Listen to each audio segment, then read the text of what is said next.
Hello दोस्तों।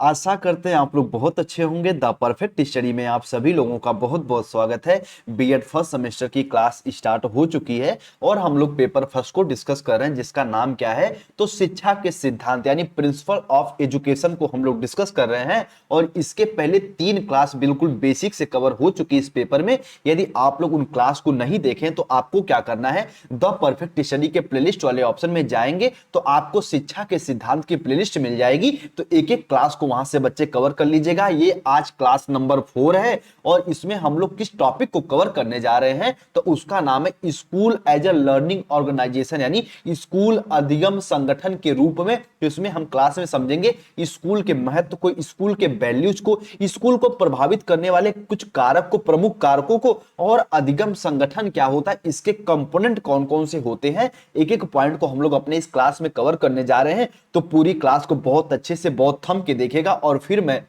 Last में आपको वेरी वेरी इंपॉर्टेंट पॉइंट बताने वाला हूं कि कैसे आप अपना सिलेबस कवर करेंगे। यदि आप महाराजा सुहेलदेव राज्य विश्वविद्यालय आजमगढ़ से हैं या फिर आप किसी भी यूनिवर्सिटी से बीएड कर रहे हैं और आपके पेपर का नाम है शिक्षा के सिद्धांत, तो कैसे अपना पूरा आप सिलेबस कवर करेंगे, लास्ट में हम वो भी पॉइंट डिस्कस करेंगे। सबसे पहले हम लोग टॉपिक पे चलते हैं और समझते हैं कि लर्निंग ऑर्गेनाइजेशन होता क्या है, अधिगम संगठन होता क्या है। आइए बच्चे क्लास को हम लोग शुरू कर देते हैं। आपके एग्जाम में डायरेक्ट क्वेश्चन बनेगा, मेरी बात बहुत ध्यान समझना। 500 200 एक तरीके से 500 वर्ड में लिखना रहता है और आपको 200 वर्ड में लिखना रहता है क्वेश्चन, और एक 50 वर्डों में। तो जो 50 वर्डों में क्वेश्चन बनेगा सीधे सीधे पूछ लेगा कि अधिगम संगठन के स्वरूप से आप क्या समझते हैं, या फिर एग्जाम में क्वेश्चन बन जाएगा कि अधिगम संगठन का सूत्रपात किसने किया था। तो सबसे पहले आपके दिमाग में किसका नाम आना चाहिए, पीटरसेन जी का नाम आना चाहिए। तो अधिगम संगठन की संकल्पना का सूत्रपात किसने किया था, यानी इस संकल्पना को दिया किसने था,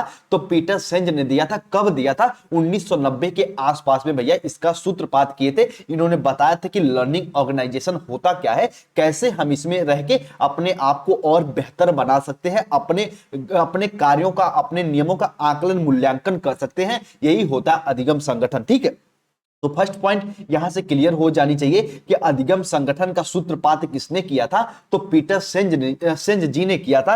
कब किया था, तो 1990 के आसपास में किए थे। ये मनोविज्ञान से रिलेटेड है। ठीक है, आइए अब हम लोग आगे बढ़ते हैं और अभी मैं इसको बिल्कुल बेसिक लैंग्वेज में समझाऊंगा कि अधिगम संगठन आखिर होता क्या है। लेकिन उसके पहले एक यहां पे कोटेशन ले लो पीटरसेन जी की, थोड़ा सा समझ लीजिए, उसके बाद मैं इसे बिल्कुल इजी वे में समझाऊंगा। ठीक, आइए पीटरसेन जी अधिगम संगठन के बारे में यानी लर्निंग ऑर्गेनाइजेशन, इसे अंग्रेजी में क्या कहते हैं तो लर्निंग ऑर्गेनाइजेशन। लर्निंग ऑर्गेनाइजेशन के बारे में पीटरसेन जी का क्या विचार है, तो ये कहते हैं जहां लोग अपनी वास्तविक इच्छा के अनुसार परिणाम प्राप्त करने हेतु अपने सामर्थ्य को, अपने पोटेंशियल को, अपने एनर्जी को, अपने ऊर्जा को निरंतर विकसित और विस्तृत करते हो, तो भैया वो होता है, हम कहते हैं लर्निंग ऑर्गेनाइजेशन। देखिए हम कहते हैं कि देखो मान लो लर्निंग ऑर्गेनाइजेशन को आप ऐसे समूह समझिए, तो आपको पता है कि मान लो समूह ए है और ये समूह बी है, तो आप सबको पता है कि समूह ए की जो विचारधारा है समूह बी से बिल्कुल अलग होगी। यानी जो समूह ए में लोग हैं वो अपनी इच्छा, अपनी विचारधारा पे उनकी पकड़ है, उस विचारधारा में उनकी रुचि है, तो भैया उसी विचारधारा के अनुसार अपने आप को वो डेवलप करेंगे। उसी प्रकार जो बी ऑर्गेनाइजेशन है यानी बी संगठन है, बी समूह है, बी ग्रुप है, इसकी विचारधारा अलग है, इसके कॉन्सेप्ट अलग है, इसकी मान्यताएं अलग है, इसकी परंपराएं रीति रिवाज अलग है। तो हम कह सकते हैं पीटरसेन जी की ही डिफिनेशन को हम आगे बढ़ाते हुए कह सकते हैं जहां पे लोग अपनी वास्तविक इच्छा के अनुसार परिणाम प्राप्त करने हेतु अपने सामर्थ्य को, अपने पोटेंशियल को लगातार डेवलप करते ही रहे, उनको विस्तृत करते रहे, तो वही है क्या लर्निंग ऑर्गेनाइजेशन, वही है अधिगम संगठन। उम्मीद करते इतना समझे होंगे, जहां चिंतन के नए नए आदर्श प्रतिभान पनपने का अवसर मिलता है। आप सबको पता है भैया कि जो समूह ए के व्यक्ति हैं ये अपने लेवल पे चिंतन कर सकते हैं, थिंकिंग कर सकते हैं, अपने समूह के व्यक्तियों के उनकी जो विचारधारा होगी मिलेगी, तो समान आदर्श प्रतिमान यानी उनका एक तरीके से आइडियल मॉडल एक तरीके से डेवलप होगा किसी भी विषय वस्तु के बारे में सोचने के लिए। तो यही है अधिगम संगठन, जहां सामूहिक उच्च आकांक्षाएं स्वच्छंद उड़ान भर सके, जहां लोग निरंतर अपने पूर्ण स्वरूप को सीखते समझते रहे। ऐसे ही संगठन को अधिगम संगठन कहलाने का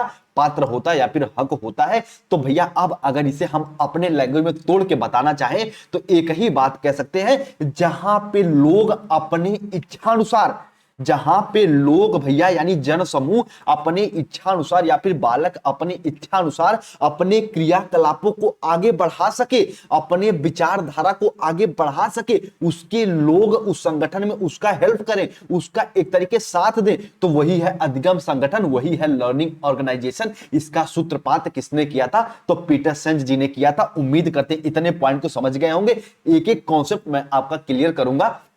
बस आपसे छोटी सी रिक्वेस्ट है कि थंब के पूरी क्लास को देखा करिए और एक एक कॉन्सेप्ट अपना क्लियर करिए। देखिए मैं फिर कह दूं, बीएड में बच्चे कम होते हैं तो लोग क्या करते हैं, एक क्लास पढ़ाए, दो क्लास पढ़ाए, उसके बाद गैप कर जाते हैं, फिर सिलेबस कंप्लीट नहीं कराते। लेकिन नहीं, द परफेक्ट स्टडी पे यदि आप बिलीव के साथ भाई बहन जुड़े हैं तो हमारा फर्ज एज ए टीचर बनता है कि हम आपको बिल्कुल बेसिक से आपका कॉन्सेप्ट क्लियर करें और हम आपका कॉन्सेप्ट क्लियर करेंगे, एक एक पॉइंट को आपको बताएंगे और कैसे आप आगामी पेपर को, जैसे आपका growing up as a learner है, नॉलेज एंड करिकुलम है, उसके बाद आपका अगला पेपर है एक तरीके से आकलन वाला, मूल्यांकन वाला, तो उसको कैसे कवर करें, सारी पॉइंट मैं बताऊंगा। लेकिन जो क्लास आपको प्रोवाइड करता हूं उसको अच्छे से पढ़ा करिए और एक एक पॉइंट को समझा करिए। ठीक, आइए बच्चे अब हम लोग आगे बात करते हैं कि अधिगम के संगठन, जो अधिगम संगठन है उसके घटक, उसके कंपोनेंट कौन कौन से होते हैं। तो सबसे पहले घटक के बारे में बात करें तो आइए, उसके शाखाएं, उसकी ब्रांच।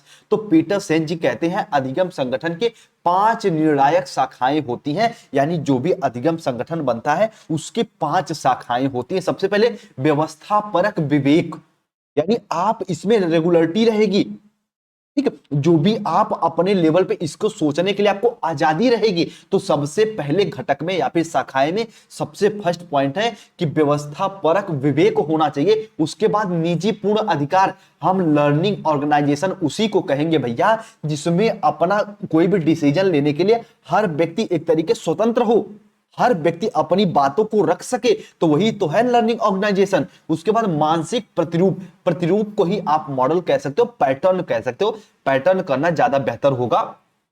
तो जहां पे लोगों के मानसिक रूप से एक पैटर्न तैयार कर ले, किसी भी चीज को सॉल्व करने के लिए, अभी कहीं भाषण वगैरह देने के लिए एक पैटर्न, एक नीति बना ले कि हमें इसी क्षेत्र में आगे बढ़ना है और अपने कार्यों को ऐसे करना है, तो वो है लर्निंग, एक तरीके से लर्निंग ऑर्गेनाइजेशन की ये ब्रांच है, ये शाखाएं हैं। उसके बाद साझी अंतर्दृष्टि का निर्माण। देखो अगर इस शब्द में कंफ्यूज हो जाओ तो बस इतना समझो, जहां पे लोग अपने कामों को बांट के करें। अंतर्दृष्टि को आप सूझ कह सकते हो, समझ कह सकते हो, क्या कह सकते हो, अंडरस्टैंडिंग, समझ कह सकते हैं। क्या कह सकते हैं बच्चे? समझ, अंडरस्टैंडिंग, अंडरस्टैंडिंग कह सकते हैं इसे। क्या कह सकते हैं बच्चे? अंडरस्टैंडिंग, जहां पे लोग अपनी समझदारी का विकास करें, किसी भी चीज को भैया ग्रुप में होके एक तरीके से किसी प्रॉब्लम को सॉल्व करें, उनका निर्माण करें। तो ये हो गया एक तरीके से फोर्थ ब्रांच। उसके बाद दलगत अधिगम। अब देखो दलगत समझ के आप कंफ्यूजन, इसको ऐसे समझ लो टीम, इसको समझ लो टीम लर्निंग। क्या? Team learning. इसको क्या समझे? Team learning. दलगत अधिगम को टीम लर्निंग कहा जाता है। अब आपको पता चल गया कि लर्निंग ऑर्गेनाइजेशन में टीम लर्निंग का होना बहुत इंपॉर्टेंट है, दलगत का होना बहुत इंपॉर्टेंट है, टीम का होना बहुत इंपॉर्टेंट है। तो यहां से ये भी पॉइंट आपका क्लियर हो जाता है। तो सीधे सीधे आपके एग्जाम में क्वेश्चन बनेगा और जैसे ये पेपर समाप्त होगा हम टेस्ट भी कंडक्ट करवाएंगे टेलीग्राम पे, 4 से 5 टेस्ट, ठीक है। तो उसमें ये मैं क्वेश्चन आपको डालूंगा, एग्जाम में देखने को मिलेगा कि अधिगम संगठन के कितने घटक होते हैं, या फिर अधिगम संगठन के 5 घटकों, कितने बच्चे? 5 घटकों को विवेचना करिए या उनका नाम लिखिए। 50 वर्डों में आ जाएगा, 2 नंबर में, ठीक है। तो सबसे फर्स्ट लिख दीजिएगा व्यवस्था परक विवेक होना चाहिए। निजी पूर्ण अधिकार, कोई भी लर्निंग ऑर्गेनाइजेशन है उसमें उसका पूर्ण अधिकार होना चाहिए, कोई भैया तीसरा व्यक्ति से हैंडल नहीं करना चाहिए। उसके साथ मानसिक प्रतिरूप इसमें होना चाहिए। उसके बाद साझी अंतर्दृष्टि का निर्माण होना चाहिए और दलगत अधिगम, यानी टीम, एक तरीके से टीम बना के हम किसी चीज को सीखें और दूसरों को उसमें शामिल करवाएं। तो ये बच्चे हो जाता है कि दलगत अधिगम, एक तरीके से टीम लर्निंग इसे कहें तो बेहतर रूप में समझ सकते हैं, ठीक है। चलिए आइए अब हम लोग आगे बढ़ते हैं। अब अगला पॉइंट आपको समझने वाला पॉइंट है अधिगम संगठन का नेतृत्व, लीडरशिप ऑफ लर्निंग ऑर्गेनाइजेशन। ये क्या होता है बच्चे? तो मेरी बात ध्यान समझना, जो भी अधिगम संगठन है उसका कोई ना कोई तो नेतृत्व करेगा ना, तो कौन कौन से लोग उसका नेतृत्व करते हैं और उस नेतृत्व को करने से उनका फायदा क्या होता है, आइए बात करते हैं। सबसे पहले किसी भी अधिगम संगठन में नेतागण, यानी जिसे हम प्रमुख कहते हैं, नेतागण अगर ना समझे तो कहते हैं किसी भी लर्निंग संगठन में एक भैया प्रमुख होता है। जैसे मान लीजिए बीजेपी, मान लीजिए कोई कोई बीजेपी पार्टी है, भारतीय जनता पार्टी ये है ना, तो इसका कोई ना कोई तो अध्यक्ष होगा ना, जेपी नड्डा वगैरह। उसी प्रकार आप कह सकते हैं सपा, यानी एक तरीके से भारतीय जनता, एक तरीके सपा कह सकते हैं कि आपका समाजवादी पार्टी, तो इसका कोई ना कोई तो अध्यक्ष है ना। इंडियन नेशनल कांग्रेस, तो इसका कोई ना कोई तो अध्यक्ष है ना, ठीक है। तो एक तरीके से जो भी भैया अधिगम संगठन है उसका कोई ना कोई एक नेतागण होता है, एक प्रमुख होता है, और एक उसमें अभिकल्पकार होता है, यानी एक डिजाइनकार होता है, और भैया कार्य संचालक और शिक्षक होते हैं। बस इतना इसके बारे में जानते रहिएगा कि अधिगम संगठन का नेतृत्व कौन करता है। तो एक तो प्रमुख करते हैं और एक डिजाइनकार होते हैं, यानी जो भी एक तरीके से कह सकते हैं कि अधिगम कि आपका संगठन कैसा होना चाहिए ये बताते हैं आपके डिजाइनकार कह सकते हैं, और कार्य संचालक जिसे हम कह सकते हैं कि ये हमारे कार्य करता है, तो यानी जो हम कार्य देते हैं उनका संचालन लोगों तक पहुंचाते हैं। और भैया शिक्षक भी होते हैं। अगर एजुकेशन में देखा जाए तो अगर अधिगम संगठन क्लासरूम में एक विद्यालय को चलाना चाहते हैं तो उसमें एक शिक्षक का भी होना जरूरी है। तो इतने लोग अधिगम संगठन का नेतृत्व करते हैं, और यही अधिगम संगठन के निर्माता भी होते हैं, जहां लोग संस्थागत जटिलताओं को समझने, अपनी अंतर्दृष्टि को साफ रखने,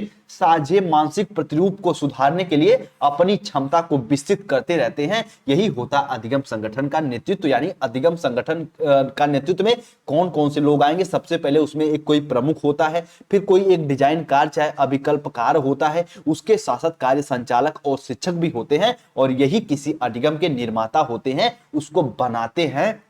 और इसमें क्या होता है अधिगम संगठन में, तो भैया जो भी आपकी बात है, जो भी आपकी जटिलताएं, जो भी समाज की समस्याएं, क्लासरूम की समस्या, उसको सॉल्व की जाती है, और अपनी अंतर्दृष्टि, अपनी सूझ, अपने अंतर्दृष्टि को इसमें साफ रखा जाता, कोई दुविधा में नहीं रखा जाता। और साझे मानसिक प्रतिरूप, यानी एक तरीके से हम सब मिलकर किसी पैटर्न को, एक तरीके से किसी पैटर्न की तरफ आगे बढ़ते हैं, और अपने पोटेंशियल, अपने पावर, अपनी क्षमताओं का, अपने एनर्जी का हम एक तरीके से विस्तृत करते रहते हैं, और चीजों को बेहतर रूप में समझते रहते हैं। बच्चे अगर यहां से क्वेश्चन आए तो अपने लैंग्वेज में तोड़ के लिखिएगा कि अधिगम संगठन का नेतृत्व आखिर करता कौन है और कितने लोग मिलकर करते हैं। उम्मीद करते हैं इस पॉइंट को आप लोग समझ गए होंगे। आइए अब बात करते हैं अगला।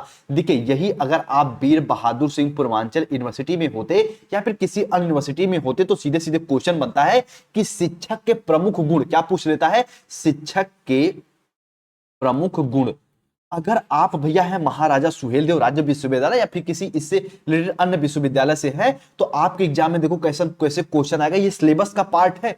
तो शिक्षक के रूप में नेता, यानी शिक्षक के रूप में एक व्यक्ति का कैसा कैसा गुण होना चाहिए, यानी नेता का गुण कैसे होना चाहिए। तो आइए सबसे पहले समझते हैं। यहां पे नेता एज ए नेता मत समझिए, इसको इतना समझिए कि शिक्षक के रूप में आपके अंदर कौन कौन से गुण होना चाहिए, एक तरीके से इसकी यहां पे बात की जा रही। सबसे पहले प्रशिक्षित, यानी ट्रेंड। एक अध्यापक यदि ट्रेंड है भैया तभी वो अपने बच्चों की बातों को समझेगा और उन्हें अच्छे से सिखा पाएगा। इसी के बारे में मार्क पेटिसन साहब क्या कहते हैं, शिक्षक के लिए यह प्राथमिक आवश्यकता है कि वह प्रशिक्षित हो और दूसरे धंधे को ना अपनाए। ऐसा नहीं कि भैया एक अध्यापक है वो पढ़ा भी रहे हैं और फिर बाद में आप कहीं जाके वो अपना बिजनेस भी कर रहे हैं तो अच्छे से वो बच्चों को पढ़ा नहीं पाएंगे, उनका पढ़ाने पे फोकस नहीं होगा। तो इस हिसाब से अगर वो एजुकेशन में है तो सिर्फ एजुकेशन के लाइन में ही रहे, ये कहते हैं मार्क पेटिसन साहब। और यही ट्रेंड कहने का अर्थ ही एक शिक्षक को सबसे पहले प्रशिक्षित होना चाहिए, यानी उसे भैया बीएड वगैरह की डिग्री ले लेना चाहिए, डीएलएड वगैरह की डिग्री ले लेना चाहिए ताकि वो बच्चों की आवश्यकताओं को समझे। तो शिक्षक के सबसे प्रथम गुण क्या होना चाहिए कि वो प्रशिक्षित होना चाहिए, वो ट्रेंड होना चाहिए। उसके बाद बच्चों में रुचि। आप सबको पता है कि भैया एक अध्यापक पढ़ाता किसे है, तो अपने स्टूडेंट को पढ़ाता है। किसको पढ़ाता है, अपने स्टूडेंट को पढ़ाता है। और स्टूडेंट को तो पढ़ा रहा है, यदि स्टूडेंट में उसकी रुचि नहीं है, बच्चों बच्चियों में उसकी रुचि नहीं है, उसको समझना नहीं चाह रहा है, तो अध्यापक नहीं पढ़ाएगा। तो अध्यापक का सबसे दूसरा गुण, सबसे इंपॉर्टेंट क्या है, बच्चों में उसकी रुचि होनी चाहिए। उसके बाद अगला कौन सा गुण है, मनोविज्ञान का ज्ञान, नॉलेज ऑफ साइकोलॉजी। ये क्या होता है, तो सबसे पहले बच्चों की रुचियों के बारे में ज्ञान होना चाहिए। ठीक, आप सबको पता है जो बच्चे मनोविज्ञान यानी जो बच्चे सीडीपी या फिर साइकोलॉजी पढ़ते हैं उनको पता है बच्चों को जो भी सिखाते हैं सबसे पहले हम ज्ञात से अज्ञात की तरफ, ज्ञात से अज्ञात की तरफ, अज्ञात की तरफ यानी सरल से कठिन की तरफ मनोविज्ञान का ज्ञान होना चाहिए। बालक कैसे सीखते हैं उनको बालक की स्टेज का ज्ञान होना चाहिए कि शैशवावस्था में बालक कैसे बिहेव करते हैं, बाल्यावस्था में, किशोरावस्था में। किशोरावस्था में माना जाता है बालक विरोधाभासी होते हैं। अगर आप उनको किसी कार्य को दे दोगे उसे पूर्ण नहीं करना करेंगे, उन्हें कोई नया कार्य चाहिए। तो मनोविज्ञान का आपका ज्ञान होना चाहिए। ऐसा नहीं कि भैया इसको जाने बिना बच्चों को पीटते जा रहे हो, नहीं, मनोविज्ञान का ज्ञान भी होना चाहिए एक अध्यापक को। तो 3 गुण इंपॉर्टेंट है। सबसे पहले प्रशिक्षित होना चाहिए, उसके बाद बच्चों में रुचि होनी चाहिए, उसके बाद मनोविज्ञान का ज्ञान यानी नॉलेज ऑफ साइकोलॉजी भी होना चाहिए उन्हें। उसके बाद आइए अगले पॉइंट को समझिए, शिक्षण विधियों का आत्मीकरण। ध्यान से मेरी बात को समझना। आप सबको पता है क्लासरूम में एक तरीके से एक अध्यापक यदि ट्रेंड है तो उसको पता चल जाएगा कि हम अपने क्लास में प्रदर्शन विधि द्वारा पढ़ाएं या फिर हम भैया व्याख्यान विधि द्वारा पढ़ाएं या फिर हम एक तरीके से खोज अन्वेषण विधि द्वारा पढ़ाएं। तो जितनी भी शिक्षण विधियां उनको उसको पता होना चाहिए। अपने स्टूडेंट के अकॉर्डिंग, स्टूडेंट की जो पोटेंशियल है उसके अकॉर्डिंग अध्यापक को बिहेव करना चाहिए और उसी शिक्षण विधियों को एक तरीके से अडॉप्ट करना चाहिए। तो ये भी इसका अगला एक तरीके से गुण हो जाएगा। उसके बाद समय की पाबंदी, पंक्चुअलिटी उसके अंदर होना ही चाहिए। ऐसा नहीं कि क्लास आपकी 9 बजे से है और क्लास आप 9:30 बजे से स्टार्ट कर रहे हो, ठीक है, तो ऐसा बिल्कुल भी नहीं। अध्यापक के अंदर समय की पाबंदी है क्योंकि हम मानते जो स्टूडेंट होते हैं वो अध्यापक का अनुकरण यानी एक तरीके से उनका एक तरीके से देख के चीजों को सीखते हैं। अगर अध्यापक ही उसके अंदर समय की पाबंदी नहीं होगी तो एक स्टूडेंट भी अच्छे से नहीं सीख पाएगा, उसके अंदर भी समय की महत्वता का पता नहीं चलेगा। तो अध्यापक के अंदर समय की पाबंदी का भी गुण होना चाहिए। तो इतने 5 पॉइंट को आप अच्छे से अपने एग्जाम में बना के लिख दीजिएगा अगर आपके एग्जाम में यहां से क्वेश्चन आ जाता है, ठीक है। आइए एक बार मैं रिपीट करता हूं। सबसे पहले शिक्षक के रूप में कौन कौन से आपका गुण होना चाहिए। सबसे पहले आप प्रशिक्षित होने चाहिए, बच्चों में आपकी रुचियां होनी चाहिए, बच्चों को आप जाने पहचाने, मनोविज्ञान का ज्ञान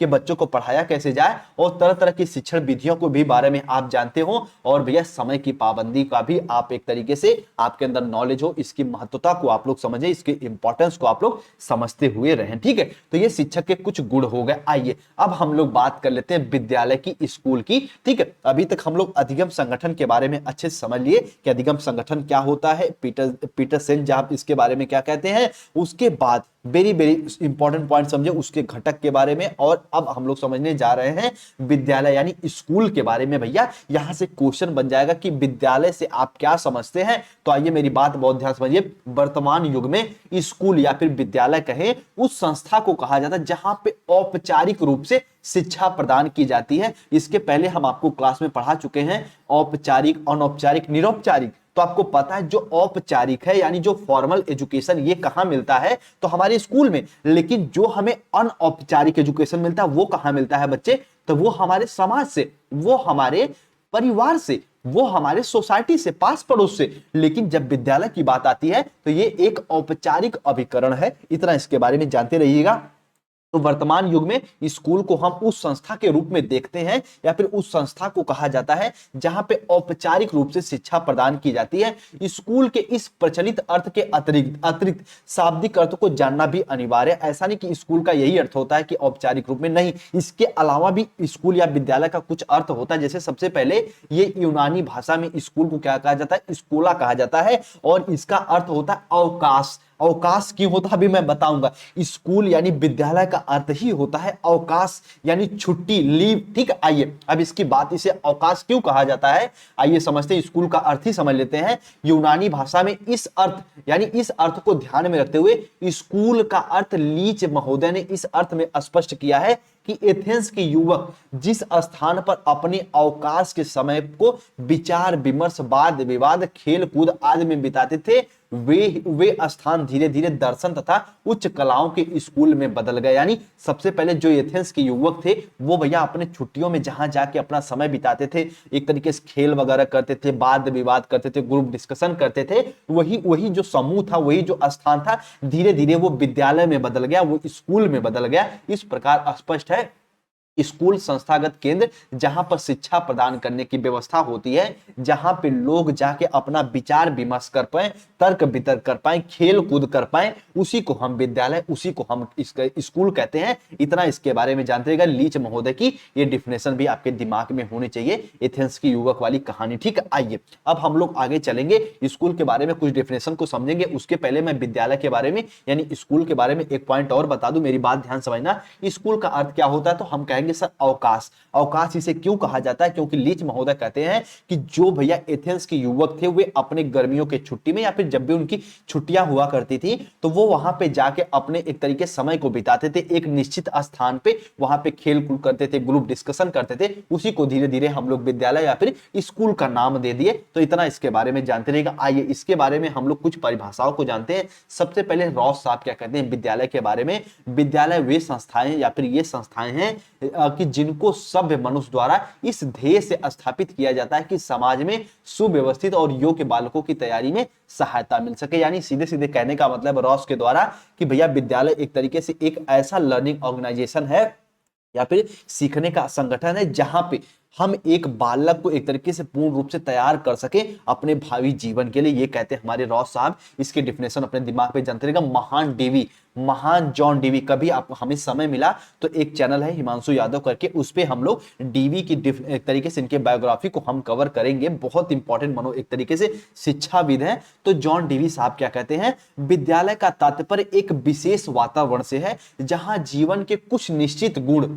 तथा कुछ निश्चित प्रकार की क्रियाएं, व्यवसाय इन लक्ष्यों से सिखाए जाते हैं कि वांछित दिशा में यानी अच्छे दिशा में बालक का विकास हो पाए। यानी यहाँ पे देखो कुछ निश्चित, ऐसा नहीं कि आप विद्यालय में जाएं तो आपका पूर्ण रूप से डेवलप हो ही जाए, नहीं। एक तरीके से एक लिमिटेड सोर्स में एक तरीके से निश्चित प्रकार से आपके अंदर कुछ न कुछ अच्छे गुण डेवलप हो जाए ताकि आप अपने भावी जीवन को अच्छे से व्यतीत कर पाए। यही कहते हैं जॉन डेवी साहब स्कूल के बारे में। तो स्कूल एक तरीके से एक ऐसा स्थान, ये ऐसा संगठन है जहां पे बालक के अच्छे गुणों का, अच्छे नैतिकता का उसके अंदर डेवलपमेंट किया जाता है, विकास करवाया जाता है। ये कहते हैं महान जॉन डेवी साहब। बच्चे इतना इसके बारे में आप सभी लोग जानते रहिएगा। आइए हम लोग आगे बढ़ते हैं। विद्यालय की आवश्यकता और उद्देश्य, यानी विद्यालय की नीड क्यों है, इसका उद्देश्य, इसका एम क्या है। तो विद्यालय द्वारा बालकों के लिए सरल वातावरण उपलब्ध कराना ताकि बालक कैसे सीख सके, आसानी से सीख सके। कैसे सीख सके, आसानी से क्या कर सके बच्चे, सीख सके। इसलिए विद्यालय की आवश्यकता पड़ती है। सामाजिक वातावरण के वर्तमान स्वरूप को परिष्कृत रूप में प्रस्तुत किया जा सके। यानी जो भी आपका एक तरीके से सोशल इन्वायरमेंट है वो एक क्लासरूम में बच्चों को प्रोवाइड किया जा सके ताकि जब बच्चे अपने जीवन की तैयारी शुरू करें तो एक तरीके से बेहतर और संतुलित रूप में अपने जीवन का विकास कर पाए। यह भी विद्यालय की आवश्यकता और उसके उद्देश्य होते हैं। उसके साथ साथ विद्यालय के वातावरण को संतुलित और व्यापक बनाना, यह भी बात सही है। विद्यालय के उद्देश्य होते हैं कि उसके वातावरण यानी उसमें जो भी बालक आए अच्छे से सीखे और उसमें व्यापकता हो, उनकी एक तरीके सोच में व्यापकता हो। मानसिक प्रशिक्षण, बात तो बिल्कुल सही है। बालकों को मानसिक रूप से, मेंटली रूप से ट्रेंड किया जाए और चारित्रिक प्रशिक्षण यानी उनका जो भी कैरेक्टर है उनको और अच्छे से डेवलप किया जाए, ये भी इंपॉर्टेंट है। उसके बाद सामुदायिक जीवन का प्रशिक्षण, यानी समाज में, ध्यान से मेरी बात को समझना, समाज में आपको कैसे रहना है, कैसे रहना है, ये कौन सिखाएगा। तो भैया ये आपका सिखाता है विद्यालय। कौन सिखाता है बच्चे, ये आपका सिखाता है विद्यालय। तो सामुदायिक जीवन का यानी सोशल लाइफ का भी एक तरीके से ट्रेंड प्रशिक्षण करवाते हैं आपके विद्यालय। बच्चे इतना इसके बारे में जानते रहिएगा। अब विद्यालय को प्रभावित करने वाले कारक, तो सामाजिक आर्थिक कारक, यानी एक बालक स्कूल क्यों नहीं जा पाता है या फिर उसको प्रभावित, विद्यालय को कौन कौन से डोमेन, कौन कौन से पक्ष प्रभावित करते हैं। तो सबसे पहले सामाजिक आर्थिक कारक, बात तो बिल्कुल सही है। अगर आपकी आर्थिक स्थिति अच्छी है, सामाजिक, आपके समाज के लोग अच्छे हैं तो आपको विद्यालयीकरण करवाएंगे, यानी स्कूल आपको ले जाएंगे, पढ़ाने के लिए फोकस करेंगे, स्कूलिंग करवाएंगे। तो यानी सामाजिक आर्थिक कारक भी विद्यालय को प्रभावित करते ही करते हैं। परिवार एवं समाज, जैसे समाज के लोग हैं, जैसे परिवार के लोग हैं, उसी प्रकार का आपका एजुकेशन भी होगा। तो यानी परिवार और समाज भी विद्यालय को प्रभावित करते हैं। निर्धनता, बात तो सही है। जो बालक जन्म से ही मान लो उसके माता पिता बहुत ज्यादा गरीब हैं, उसको खाने के लिए व्यवस्था नहीं हो पा रही है, तो अधिकतर स्कूल नहीं जाएगा। पहले वो अपने रोजी रोटी का व्यवस्था करेगा, क्योंकि जब पेट भरा रहेगा तभी ज्ञान भी अच्छा लगता है। इतना इसके बारे में जानते रहिएगा। तो निर्धनता अगर है समाज में तो एजुकेशन पूर्ण रूप से नहीं दिया जा सकता। तो यह भी विद्यालय को प्रभावित करता ही करता है। बेघर बच्चे, बात तो सही है, जिनका कोई घर ही नहीं है, जिनके माता पिता ही नहीं, बेघर कहने का मतलब है जो अनाथ हैं वो तो अनाथ आश्रम में चले गए, लेकिन जो रोड पे रह जाते हैं बालक, जिनके पास कोई घर है ही नहीं, वो एजुकेशन कैसे प्राप्त करेंगे। तो ये भी विद्यालय को प्रभावित करते हैं। नशीले पदार्थ का सेवन और मदिरापान, यानी कोई भैया एक तरीके से बीड़ी सिगरेट वगैरह पी रहा है तो इतना इसके बारे में जानते रहेगा तो वो भी विद्यालय में जाने से एक तरीके से परहेज करेगा, विद्यालय में जाने से बचेगा। तो नशीले पदार्थ जो होते हैं अगर उनका सेवन भी कोई बालक कर रहा है तो उसका भी विद्यालयीकरण आसानी से नहीं हो पाता है। तो इतना इसके बारे में जानते रहेगा, ये भी स्कूल और विद्यालय को प्रभावित करते ही करते हैं। ठीक, आइए अब हम लोग अगले पॉइंट को समझ लेते हैं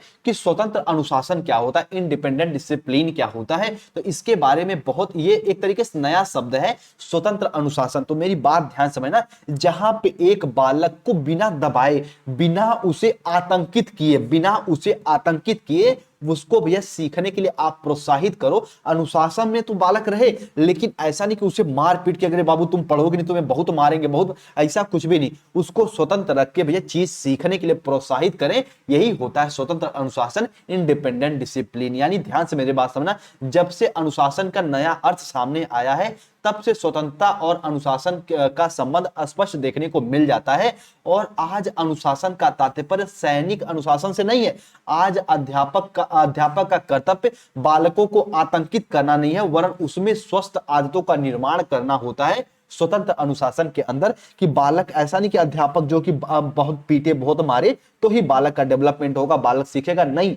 उसको स्वतंत्र रूप से आप एक तरीके से एक मैनर सिखाइए, एक बात सिखाइए, तो भी बालक अच्छे से अपने आदतों का, अपने हैबिट का डेवलप कर लेगा। जरूरी नहीं कि उसे डंडे से मारिए पीटिए। ठीक है, तो उम्मीद करते इतना इसके बारे में जानते रहिएगा। आज बालक की स्वतंत्रता का ध्यान रखा जाता है और उसे दबाने का प्रयास नहीं किया जाता है। ये होता है स्वतंत्र अनुशासन, जिसमें बालक को फ्री छोड़ दे हम लोग। उसी के बारे में एडी मूलर साहब क्या कहते हैं, स्वतंत्र अनुशासन के डिफिनेशन ये क्या कहते हैं, बालक तथा बालिकाओं के जनतंत्री सामाजिक जीवन के लिए तैयार करना अनुशासन का ध्येय। उसके बाद व्यक्ति का ज्ञान, शक्ति, आदत, रुचियों और आदर्शों का जो उसके स्वयं के, उसके मित्रों तथा संपूर्ण समाज की भलाई के लिए निर्मित हो, प्राप्त करने में सहायता करते हो, वही है आपका की स्वतंत्र अनुशासन। बालक को ऐसा डिसिप्लिन दो, ऐसा अनुशासन में रखो ताकि बालक अपने आप का विकास कर पाए, एक तरीके से संपूर्ण समाज की भलाई के बारे में वो सोच सके। उसको एक तरीके से बिल्कुल आतंकी डराइए मत, ये कहते हैं एडी मूलर साहब। ठीक है, जहां वो स्वयं का विकास कर पाए। शिक्षा एवं स्वतंत्रता के विषय में व्हाइट हेड साहब क्या कहते हैं, एक आदर्श और पूर्ण सुनियोजित शिक्षा का यह उद्देश्य होना चाहिए कि अनुशासन स्वेच्छा पूर्वक स्वतंत्र रूप से हो और स्वतंत्रता अनुशासन रखने में अधिक प्रभावशाली हो। बात बिल्कुल सही है, स्वतंत्रता अनुशासन रखने में एक तरीके से अधिक प्रभावशाली हो। बालक को बिल्कुल डराइए मत, उसको स्वेच्छा पूर्वक कोई भी ऐसा नियम बताइए ताकि बालक अपने इच्छा से, अपने हंसी खुशी से उस नियम को पालन करने लगे, उस नियम को मानने लगे। तो यही है स्वतंत्र अनुशासन। उम्मीद करते हैं व्हाइट हेड की डेफिनेशन आप अच्छे समझ रहे होंगे। आइए अब हम लोग बात करते हैं कक्षा में अनुशासनहीनता के कौन कौन से कारण होते हैं, बालक क्यों अनुशासनहीन हो जाते हैं। सबसे पहले बालकों पर क्योंकि व्यक्तिगत रूप से कोई ध्यान नहीं दिया जाता तो वे शरारत करने लगते हैं। बात तो सही है, अब क्लास में छोटे छोटे बालक हैं, 10 बालक हैं और 10 बालक पे आप बिल्कुल ध्यान नहीं दे रहे हो तो बालक बिल्कुल बदमाशी करने लगेंगे। और आप अगर मान लीजिए यहीं पे आप ही ले लीजिए, छोटे छोटे बालक होते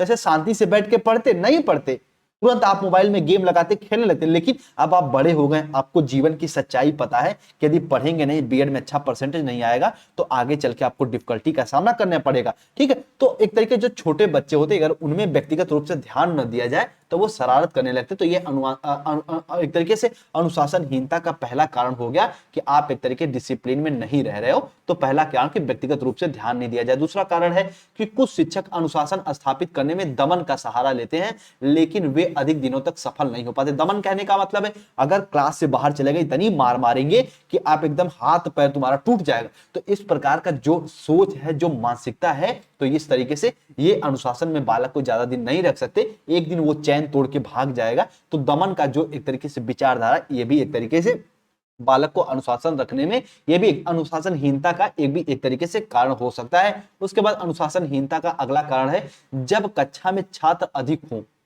उन पर नियंत्रण रखना कठिन हो जाता। मान लीजिए क्लास में आप एक तरीके से, आपके सामने बच्चे बैठे हैं, 100-150 बच्चे हैं तो भैया एक तरीके से क्लास में अनुशासनहीनता होना एक तरीके से लाजमी है ही है, समानता है ही, अनुशासनहीनता होगी ही होगी, क्योंकि आप बच्चों को पूर्ण रूप से ध्यान नहीं दे पाएंगे। कुछ बालकों के परिवार और मित्रों की बुरी आदतें पड़ जाती हैं जिसके कारण वो अनुशासनहीन हो जाते हैं। बात तो सही है, जैसी संगत करोगे वैसा आप व्यवहार करोगे। अगर आपके मित्र यार अच्छे नहीं है बालकों के, तो वो भी भैया क्लासरूम में वो भी अनुशासनहीन हो जाते हैं, तो भी इसका कारण है। उसके बाद कुछ शिक्षक अत्यंत नीरस ढंग से पढ़ाते हैं, यानी क्लास में आगे कहेंगे हेलो बच्चों आज ये पढ़ेंगे, यानी बिल्कुल उनके अंदर कुछ भी उत्साह है ही नहीं, एनर्जी है ही नहीं। तो ये भी क्या होता है, नीरस के कारण भी बालक के अंदर अनुशासनहीनता आ जाती है। बालक जो कि भैया डिसिप्लिन में नहीं रह सकते, एक तरीके से एक क्रम में नहीं रहते। जब किसी विद्यालय की स्थिति ठीक ना हो तो आने वाले जुलूस हड़तालों आदि विद्यार्थी का ध्यान उस पर आकर्षित होता है, वे शरारतें करने लगते। बात तो सही है, जो भी रास्ते से गुजर रहा है, जो भी हड़ताल जुलूस हो रहा है, विद्यार्थी उसमें पार्टिसिपेट करने लगते हैं, उसमें भागने लगते हैं। तो यानी आप विद्यालय का जो एक तरीके से व्यवस्था है, मैनेजिंग एक तरीके से ऑर्डर है, वो भी अच्छा नहीं, तो यह भी अनुशासनहीनता का एक कारण हो गया।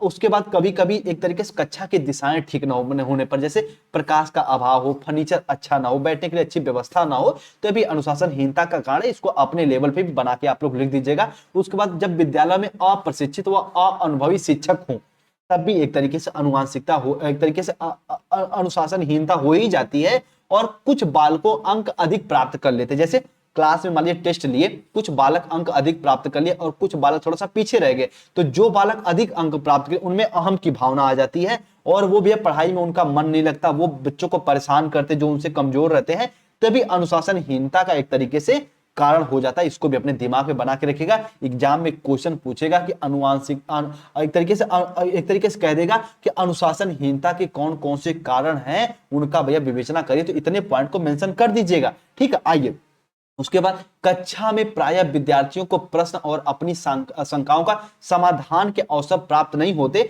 तो वे असंतुष्ट हो जाते और आगे चलकर अनुशासनहीन हो जाते। मान लीजिए क्लास में बालक आप पढ़ा रहे हो कि बाबू 2 और 2 4 होता है, अब स्टूडेंट पूछ दिया कि सर 2 और 2 4 ही क्यों होता है, 2 और 2 5 क्यों नहीं होता। आप उसका एक तरीके से जो भी अच्छी बात है उसके जिज्ञासा को सॉल्व नहीं कर रहे हो, तो आगे चल के बालक पूछेगा नहीं बल्कि वो दंड करेगा, यानी उसके अंदर अनुशासनहीनता आ जाती है। बच्चे इतना इसके बारे में जानता, बालक अनुशासनहीन हो जाता है। तो ये अनुशासनहीन के कुछ कारण हो गए, इतना इसके बारे में जानते रहिएगा। आइए अब हम लोग अगले पॉइंट को डिस्कस करते हैं। अगला पॉइंट है शिक्षा के व्यक्तिगत उद्देश्य।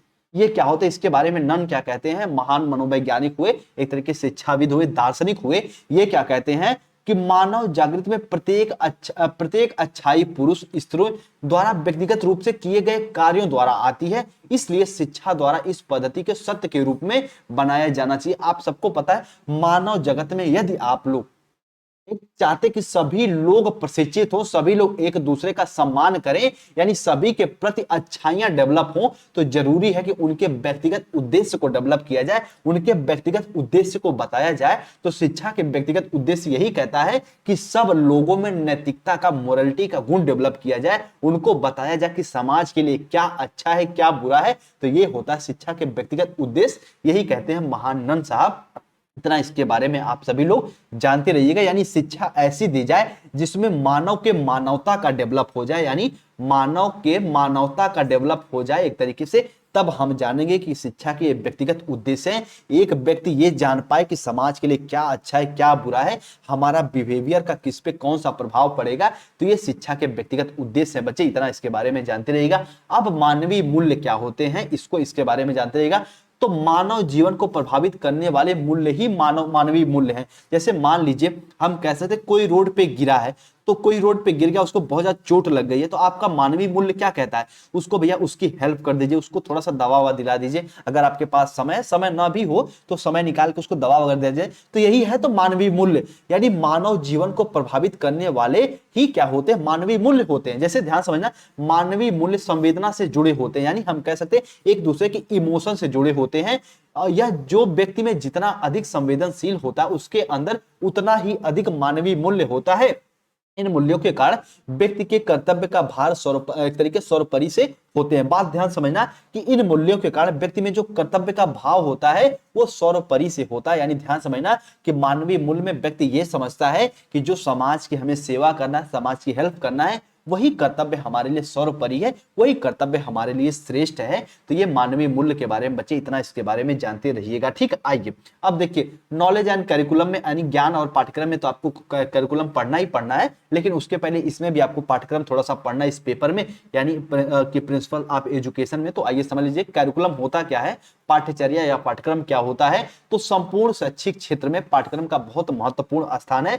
शिक्षा की प्रक्रिया में शिक्षक, छात्र और पाठ्यक्रम तीन महत्वपूर्ण तथ्य होते हैं। एजुकेशन में अगर हम कहें तो तीन लोग ही इंपॉर्टेंट होते हैं। सबसे पहले आपका करिकुलम, उसके बाद आपका टीचर, उसके बाद आपके स्टूडेंट। तीनों मिलके ही आप एक तरीके से एजुकेशन की प्रणाली को आगे चला सकते हैं। इतना इसके बारे में जानते रहिएगा। अध्यापक तथा छात्र दोनों ही शिक्षा के महानतम उद्देश्यों की प्राप्ति पाठ्यक्रम के अभाव में नहीं कर सकते। तो इसका इंपॉर्टेंस आप समझ सकते हैं। यदि आप एक सही दिशा में आगे बढ़ना चाहते हैं तो करिकुलम यानी पाठ्यक्रम का होना इंपॉर्टेंट है। पाठ्यक्रम द्वारा ही अध्यापक को यह ज्ञात रहता है कि उसे छात्र को क्या पढ़ाना है, और छात्र को ज्ञात रहता है कि उसे क्या पढ़ना है। बात तो सही, टेक्स्ट बुक अगर आपके पास ना हो, पाठ्य पुस्तक ना हो, तो आप एक तरीके दिशाहीन हो जाएंगे। जैसे मान लीजिए यही बीएड का सिलेबस नहीं होता तो कैसे पता चलता कि आपको एक तरीके से कि शिक्षा के सिद्धांत में क्या पढ़ना क्या नहीं पढ़ना। तो एक सिलेबस का होना इंपॉर्टेंट है, एक पाठ्यक्रम का होना इंपॉर्टेंट है, एक करिकुलम का होना इंपॉर्टेंट है। बच्चे इतना इसके बारे में जानते रहिएगा। और सिलेबस और करिकुलम में भी अंतर होता है, ये जब मैं आपको नॉलेज एंड करिकुलम बताऊंगा तो वहां पे चीजें पढ़ा दूंगा। बस इतना ही यहाँ पे जानिए कि करिकुलम क्या होता है, कि करिकुलम के बिना हम शिक्षा की जो एक तरीके से प्रणाली है उसे निरंतर रूप से आगे नहीं बढ़ा सकते। एक दिशा में अगर ले जाना चाहते हैं तो भैया पाठ्यक्रम इंपॉर्टेंट है। इसी के बारे में कनिंघम साहब क्या कहते हैं, पाठ्यक्रम की ये परिभाषा देते हैं, इंपॉर्टेंट है। ये कहते हैं कि पाठ्यक्रम जो होता है वो कलाकार के हाथों में वह साधन है जो अपने पदार्थ को अपनी आदर्श के अनुरूप अपनी चित्रशाला में चित्रित कर सके। ध्यान समझना,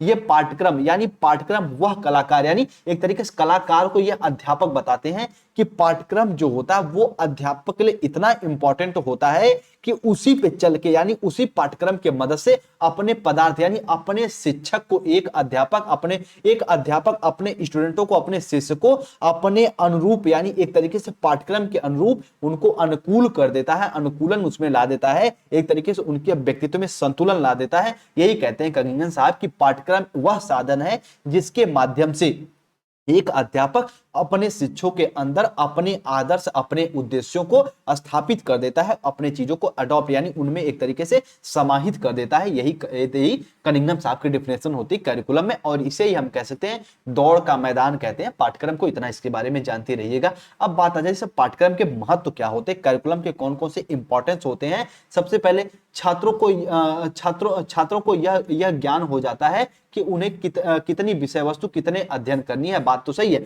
आप सबको पता है कि यदि आपका बीएड का करिकुलम नहीं होगा तो आपको पता नहीं चलेगा कि हमें कितने पाठ्य वस्तु पढ़ना, क्या क्या एग्जाम के लिए पढ़ना है, क्या हमारे लिए इंपॉर्टेंट है, क्या हमें स्किप करना है। तो एक दिशा में, एक पैटर्न में हमें आगे बढ़ने के लिए करिकुलम इंपॉर्टेंट यानी छात्रों के लिए इंपॉर्टेंट है, एक दिशा में उन्हें स्टडी करने के लिए। उसके साथ माता पिता को अपने बालकों की प्रगति का ज्ञान हो जाता है। हाँ भैया बात तो सही है, वे टेस्ट लेंगे करिकुलम के अकॉर्डिंग तो पता चल जाएगा बालक कितना पढ़ रहा है, बालक की कमियां कहाँ है, बालक को क्या और पढ़ाने की आवश्यकता है। तो माता पिता के लिए भी करिकुलम यानी शिक्षक के लिए भी करिकुलम इंपॉर्टेंट है। पाठ्यक्रम के अनुसार पढ़ाने से एक क्रम बना रहता है, इससे शिक्षण कार्य में समय की बचत होती है। बात तो सही है, अगर आप एक करिकुलम के अकॉर्डिंग पढ़ेंगे तो समय की बचत हो जाएगी और साथ में आप एग्जाम पॉइंट ऑफ व्यू से भी अच्छा कर पाएंगे। ठीक है, आइए, शिक्षक का कार्य सरल हो जाता है, उसे यह ज्ञान रहता है कि उसे क्या पढ़ाना रहता है। इतना इसके बारे में जानते रहिएगा, उसे क्या पढ़ाना रहता है ये भी पता चल जाता है करिकुलम से, तो इसके लिए ये भी इंपॉर्टेंट है। पाठ्यक्रम के द्वारा हमारे पूर्वज द्वारा संचित ज्ञान